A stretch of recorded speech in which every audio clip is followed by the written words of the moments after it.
Thank you.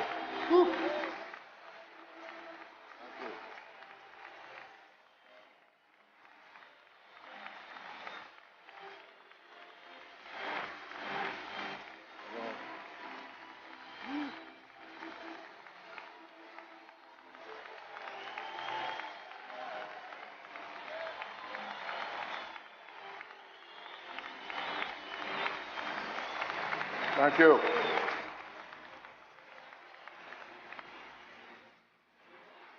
Good morning, AIPAC.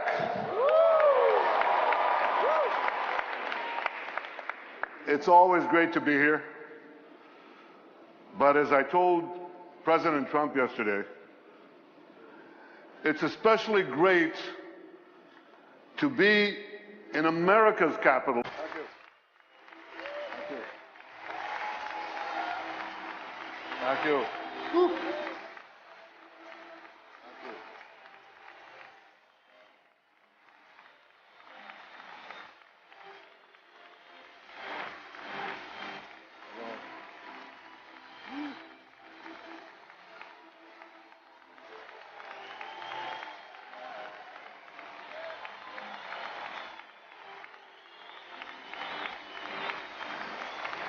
Thank you.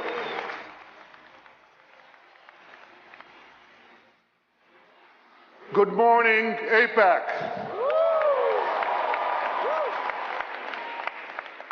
It's always great to be here. But as I told American Ambassador David Friedman,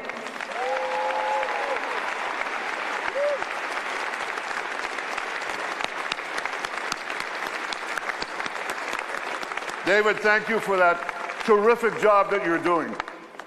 And you know who else is doing a terrific job? Israel's ambassador to Washington, Ron Dermer. Stand up, Ron.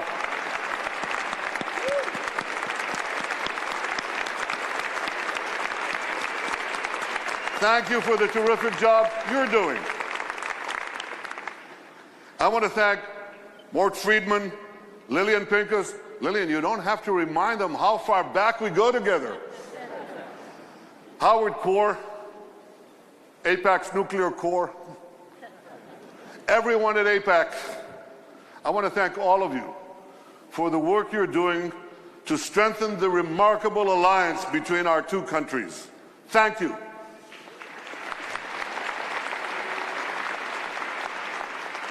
I want to acknowledge the Israeli ministers, Israel's representatives here in the United States and the United Nations, the Mayor of Jerusalem, the many members of Congress, and the former leaders of countries who are here. In particular, I want to acknowledge my friend, a great champion of Israel, the former Prime Minister of Canada, Stephen Harper. Stephen, stand up, please.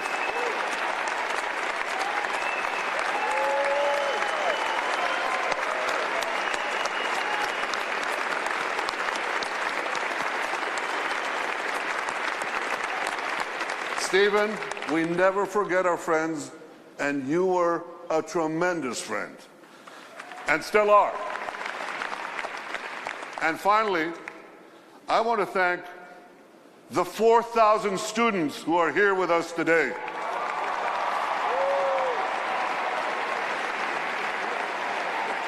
"4,000 students. Thank you for cutting class to be here. So if any of you needs a note, you can see me later. There's a line forming outside. Now, what I can see is this. Well, it's dark, but I can see something. I can see that the audience in this hall each year is getting bigger and bigger and bigger. 18,000 strong. I want to see all of you, and I can't. I don't want to stand behind this podium. Is it okay? What the heck? I'm the Prime Minister.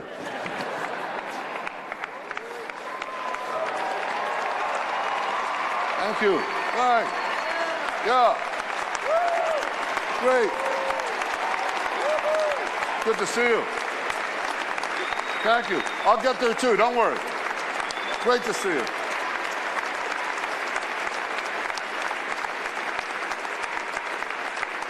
Thank you. So today, I want to ask you, you remember that great Clint Eastwood movie, The Good, the Bad, and the Ugly? Well, I want to talk about the good, the bad, and the beautiful. The good are all the good things that we are doing in Israel that are helping make the world a better place. The bad are all the bad things that malevolent forces are trying to do to Israel and to the world, and specifically, I'm talking about Iran. And the beautiful, well, that I'll leave to the last. So first, the good news.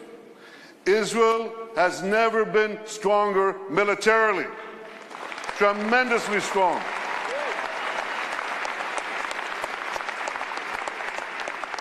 That's an F-35 fighter plane, the most advanced in the world. That's an Iron Dome interceptor and many other systems that we developed with the help of America. Thank you, America. Thank you, successive American presidents. Thank you, Congress, Republicans and Democrats alike. Thank you, AIPAC, for helping bring this about. You're terrific. And this incredible military is buttressed by superb intelligence, unmatched in the world. Can you see me? I can hardly see you. I have to get closer. Yeah, I see you. That's good. Superb intelligence. You know, in the last few years, Israel's incredible intelligence services have foiled dozens of major terrorist attacks across the world in dozens of countries. That plane, a plane like that, could have been blown out of the sky if it weren't for Israeli intelligence. A plane heading from Australia to the Persian Gulf. You're boarding planes when you leave this place. You are safer because of Israeli intelligence. It not only protects Israeli lives, it protects innocent lives around the world.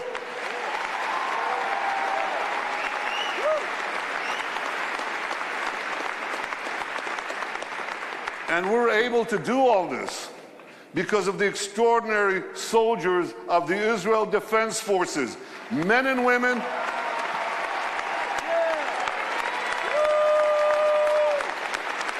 Let's look at them. Men and women, black and white, religious and secular, gay and straight, Jews, Muslims, Christians, Druze, Circassians. They come from different backgrounds, but they're united with a common mission to protect the state of Israel. They keep us safe. They make us proud.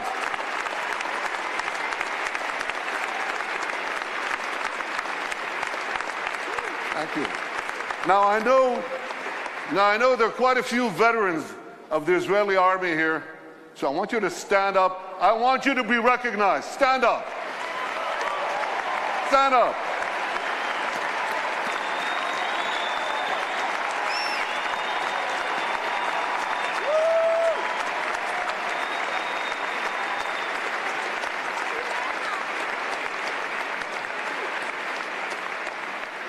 But the good news doesn't stop merely with Israel's strong military. It continues with Israel's strong economy. It's a tremendously strong economy. And I'll tell you, we made it stronger by moving Israel to free market principles, which unleashed the spark of genius embedded in our people into innovation, entrepreneurship. And there's a revolution taking place. This couldn't happen at the better time. Look at the 10 leading companies in 2006. 5 energy companies, one IT company, Microsoft. And a mere 10 years later, 2016, a blink of an eye, in historical terms. It's completely reversed. 5 IT companies, 1 energy company left. The true wealth is in innovation. You know these companies, Apple, Google, Microsoft, Amazon, Facebook. Guess what? They all have research centers in Israel. All of them. Major research centers. And they're not alone. There are hundreds more. And there's a reason. Something is going on. It's a great change. It's, you want to hear jargon? It's one sentence. This is a terrible sentence, but I have no other way to say it. It's the confluence of big data, connectivity, and artificial intelligence. Okay? Did you get that? Yeah. You know what that does? It revolutionizes old industries, and it creates entirely new industries. So here's an old industry that Israel was always great in, agriculture. We're always good in agriculture. But now we have precision agriculture. You know what that is? See that drone in the sky? He's connected to a big database. And there are sensors in the field. And in the field, there's drip irrigation and drip fertilization.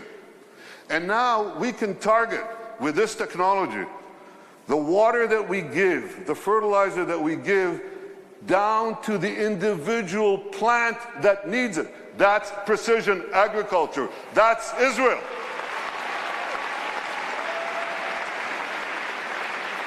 Unbelievable.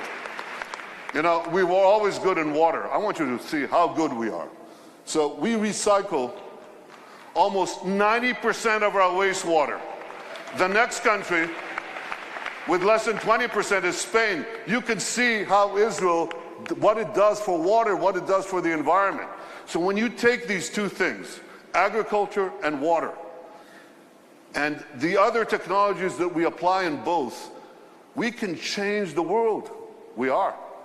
We are. I just heard about an African woman in Africa has to walk 8 hours a day to give water to her children.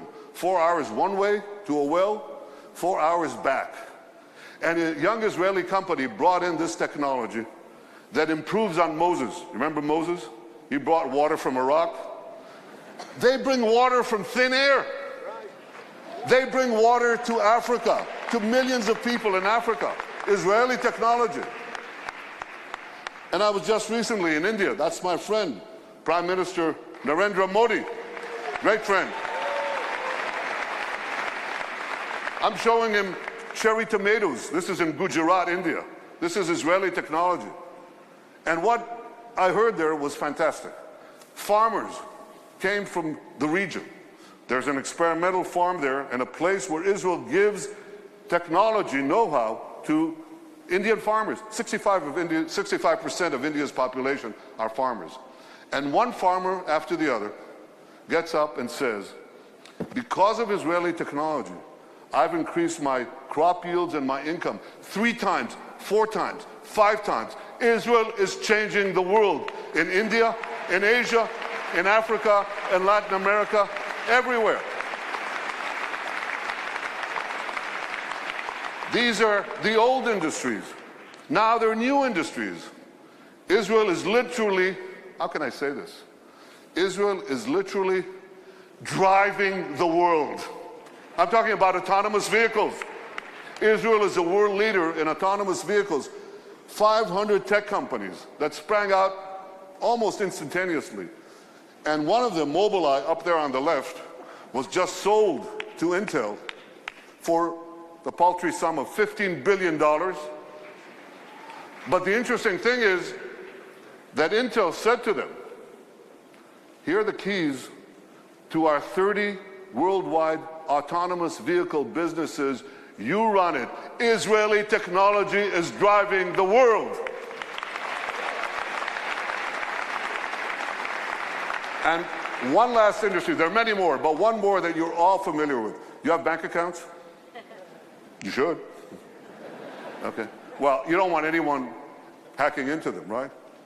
Or into your cars, or into the planes you ride. You need cyber security. Everybody needs cyber. Israel has become a world leader in cyber security. Look at how much they invest in the hundreds of Israeli startup companies, tremendous companies. But here's another factor that you should know. Israel's population is how much? Who knows? Class? 8 million. It's closer to 9, but it's about between 8 and 9 million, that's correct. And what percentage of that is of the world's population? Oh, come on. It's 1/10 of 1%. So what percentage do we get of the world global investment in cybersecurity, in private investment in cybersecurity? We're 1/10 of 1% of the world's population, and we get a whopping 20% of global private investment in cyber. We're punching 200 times above our weight. Not 2 times, not 10 times, not 100 times, 200 times above our weight. That's one heck of a punch. Very strong. Now here's how the dots connect. Because we have this tremendous capacity for security and intelligence, and because we have this tremendous capacity for civilian technology, for making the lives of people richer, safer, more productive, many countries are coming to Israel because they want to share with us these benefits. And that creates the third great change, which is a flourishing of Israel's diplomatic relations around the world. You know, when I joined the Foreign Service 105 years ago, as the DCM to this city, Washington, the number 2 in our embassy, I think we had about 80 or 90 countries with whom we had diplomatic relations. Now the number is 160, and there are very few countries left. By the way, what are we doing with Greenland? We got to do something with Greenland. Where's my advance team? Go to Greenland. They must have some satellite needs or something that we can do there. But we're coloring the world blue. I've been to Africa 3 times in 18 months. I've been to South America, Latin America. Can you imagine? In the 70 years of history of Israel, a Prime Minister of Israel never went south of Texas? I mean, I love Texas, but... Yeah, I do. But we went to Argentina. We went to Argentina, to Colombia, to Mexico, and they say, come back, we want more. That is changing. All these countries are coming to us. India, China, Mongolia, Kazakhstan, all of them. Azerbaijan, Muslim countries. First time I visited Australia, tremendous. Far away though. So we're coloring the world blue. And you know what? The numbers, you remember people talked about Israel's isolation? You remember that? Israel's isolation? Pretty soon, the countries that don't have relations with us, they're going to be isolated.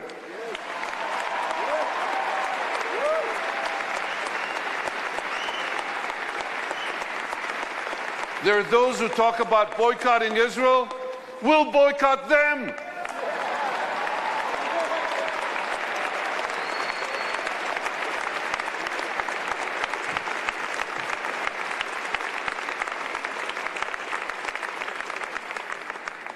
So, the good news is very good, and it's getting better. The bad news, and that's the bad news, is that bad things are getting worse, and they're very bad. And when I talk about that, we have to deal with this challenge. And I'm thinking specifically, what do we do about Iran? The force behind so much of what is bad is this radical tyranny in Tehran. If I have a message for you today, it's a very simple one. We must stop Iran. We will stop Iran.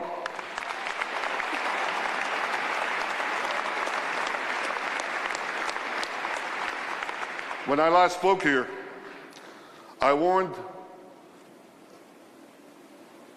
tried to warn the world about a nuclear deal that was a threat to the survival of Israel, the security of the region, the peace of the world. I warned that Iran's regime had repeatedly lied to the international community, that it could not be trusted. I warned that the deal gives Iran a clear path towards developing a nuclear arsenal in little more than a decade. And I warned that by removing Iran's sanctions, Iran's regime would not become more moderate and peaceful, but more extreme and belligerent, much more dangerous. And ladies and gentlemen, that's exactly what has happened. Here is what Iran is doing today.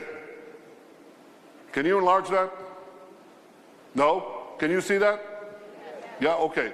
Well, darkness is descending on our region. Iran is building an aggressive empire. Iran, Iraq, Syria, Lebanon, Gaza, Yemen, more to come.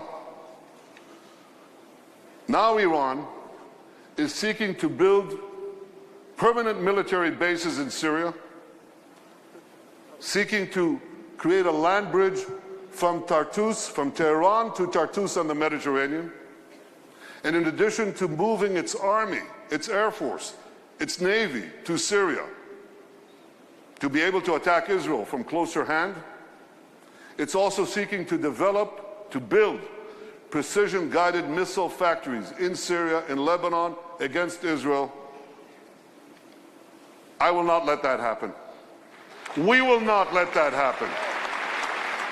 We must stop Iran. We will stop Iran. Last week we read in the book of Esther about an earlier Persian attempt to exterminate our people. They failed then, they'll fail now.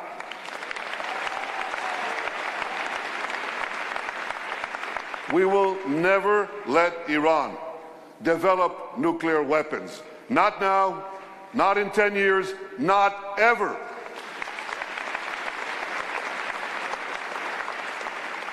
President Trump has made it clear that his administration will not accept Iran's aggression in the region. He has made clear that he too will never accept a nuclear-armed Iran. That is the right policy. I salute President Trump on this.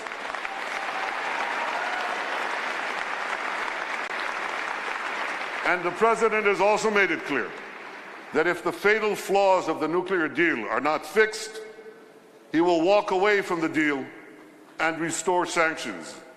Israel will be right there by American side, and let me tell you, so will other countries in the region.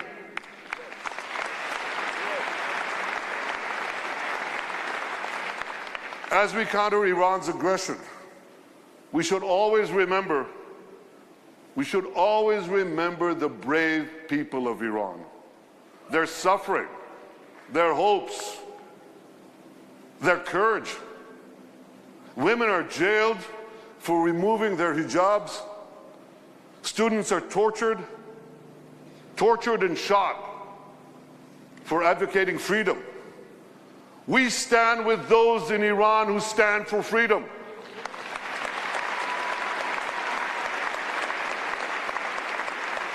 Now, I believe that a day will come when this horrible tyranny will disappear, will perish from the earth, and at that point the historic friendship between the people of Israel and the people of Persia will be reestablished.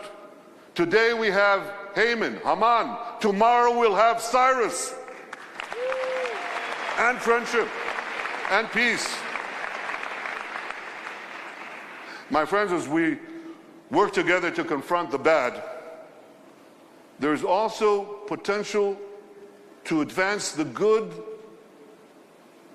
that paradoxically comes from the bad.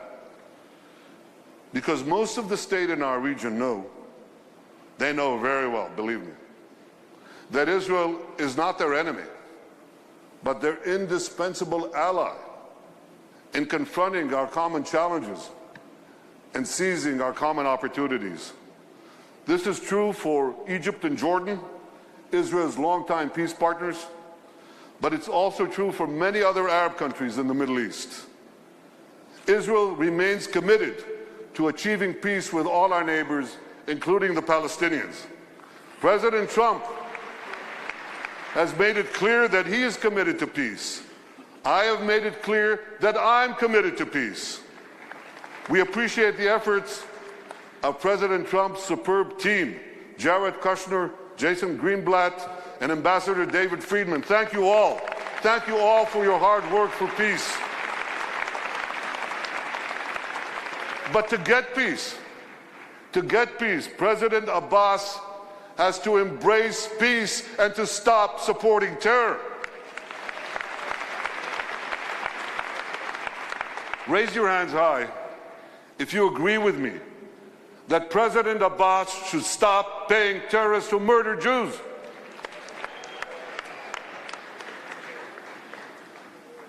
You know how much he pays? He pays about $350 million a year to terrorists and their families each year. That's about a little less than 10% of the total Palestinian budget. That's an incredible number. He pays Hakeem Awad. Hakeem Awad is the terrorist who murdered this beautiful family of Ehud and Ruth Fogel and their 3 children, including a 3-month-old baby girl, Hadass. So he pays Hakeem Hadass, this murderer, and over the lifetime of this killer, he will be receiving $2 million. I have a message for President Abbas. Stop paying terrorists.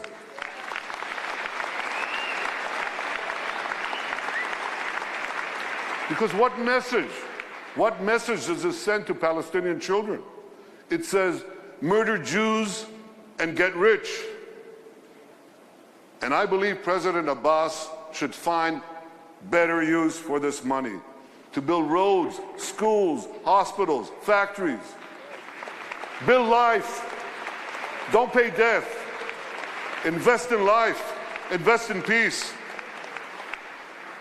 Israel hopes that the passage of the Taylor Force Act will make clear to President Abbas that America has zero tolerance for terror.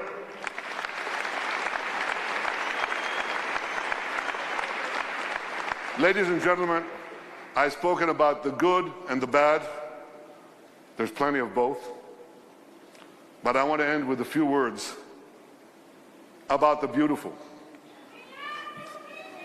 Oh, that's very kind of you. That's very kind of you. I love you too. Thank you. Who planted her? I'm talking about the beautiful alliance between Israel and the United States of America.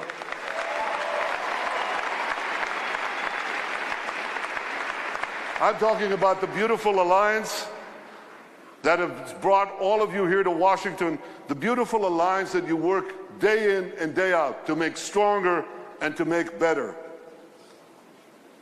What is this beautiful alliance made of? It's made of our shared values. That's the wellspring of the great alliance between our two countries. And all you have to do is leave this room, leave this hall, and you walk around a few blocks from here, and you see these majestic monuments. You can learn from them all about our common values. You know, they come from a certain book, a great book, a good book. It's called the Bible. It said that all of us are created in the image of God. And those words inspired Jefferson when he declared in the Declaration of Independence that all men are created equal, all women too, by the way.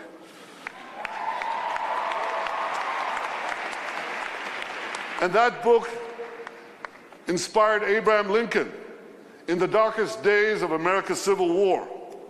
He found inspiration in the words of our greatest king, King David, when he said that the wounds of a divided America would heal, and the judgments of the Lord are true and righteous.